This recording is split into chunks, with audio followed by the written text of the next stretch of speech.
This is The Gist, the essential podcast for the discerning listener.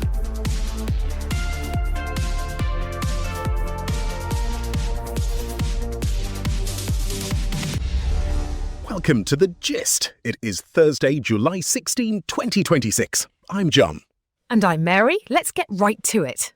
Let's start with the gist view. Today's big insight is about robots, but not the software bots writing your emails. We are talking about physical machines. Exactly. The industry calls it embodied artificial intelligence. That means artificial intelligence integrated directly into physical hardware. It lets machines interact with the real physical world. Bloomberg reports that in a Beijing industrial park, a robotic arm is currently learning to stack shelves. It is also folding sheets. How? Just by watching video data of humans doing the exact same work. The power dynamic here is fascinating. American capital is heavily focused on text and image generation, generative software, but Beijing is pouring subsidies into physical automation. Who benefits? The Chinese state. China is facing a massive demographic collapse. They are rapidly running out of young workers. So they are building an automated workforce, a workforce that completely bypasses expensive traditional programming. It is an insurance policy to permanently anchor global manufacturing inside China. It actually reminds me of Japan in the 1980s. Japan faced a similar demographic squeeze back then. They heavily subsidized rigid factory automation to lock in their export economy. Beijing is just upgrading that old playbook. They are swapping out rigid factory arms for video-trained artificial intelligence. This policy push is driving a massive rally across Chinese technology stocks right now. It is a race for industrial supremacy. True, Western firms like Tesla are also building humanoids, and China's state-directed capital has a history of misallocating resources. But the sheer scale of this state backing is impossible to ignore. Our warning that artificial intelligence disrupts entry-level cognitive work is now playing out physically. Moving to the global overview, the United States is imposing a 25% tariff on certain imports from Brazil. This comes from the Wall Street Journal. The tariffs follow a year-long investigation into unfair trade practices. Let's look at the incentives. The United States is deploying explicit regulatory constraints to protect its domestic supply chains.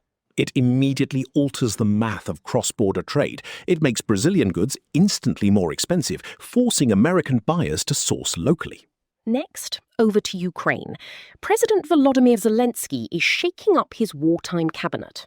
He is dismissing his defense minister. The Wall Street Journal notes this signals the appointment of Serhiy Koretsky as prime minister. Koretsky currently runs Naftogaz, which is Ukraine's state-owned national oil and gas company. Some observers might mistake a cabinet shake-up for political instability, but look closely at the power flow. This is a deliberate centralisation of executive power.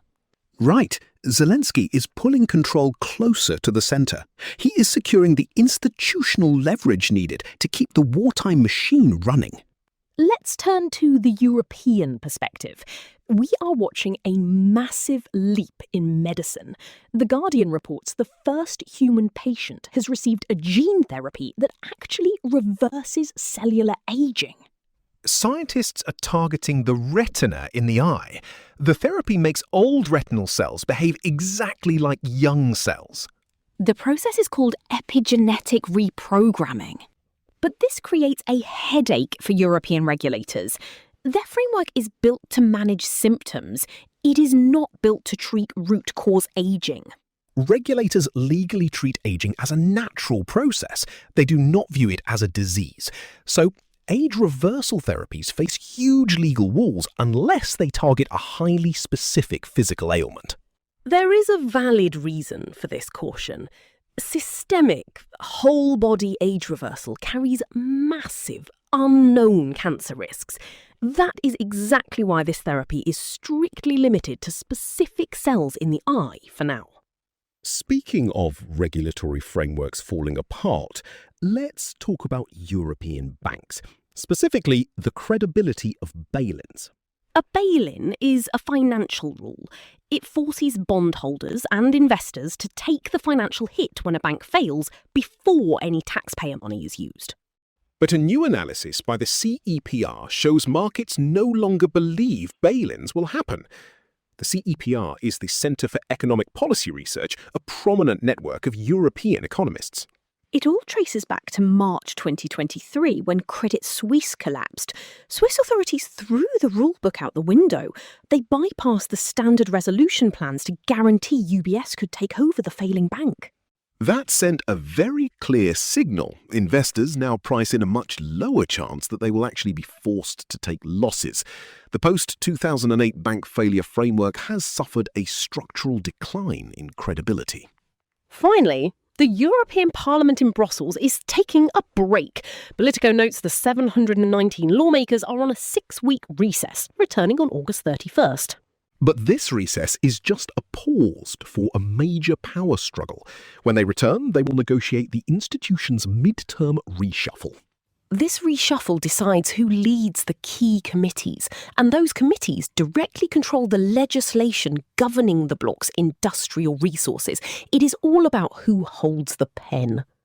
The global temperature today is one of structural lock-in, from Beijing breeding physical artificial intelligence workers to Washington building tariff walls and Brussels preparing for a fight over industrial control.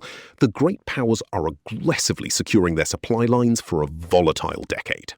If you enjoyed having us as your smart friends on the go, make it a daily habit. You can subscribe to the Gist's daily newsletter for free. Just tap the link right there in your show notes. Catch you tomorrow.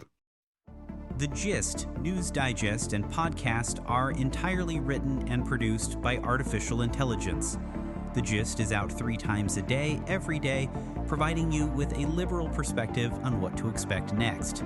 For more information and donations, visit thegist.online.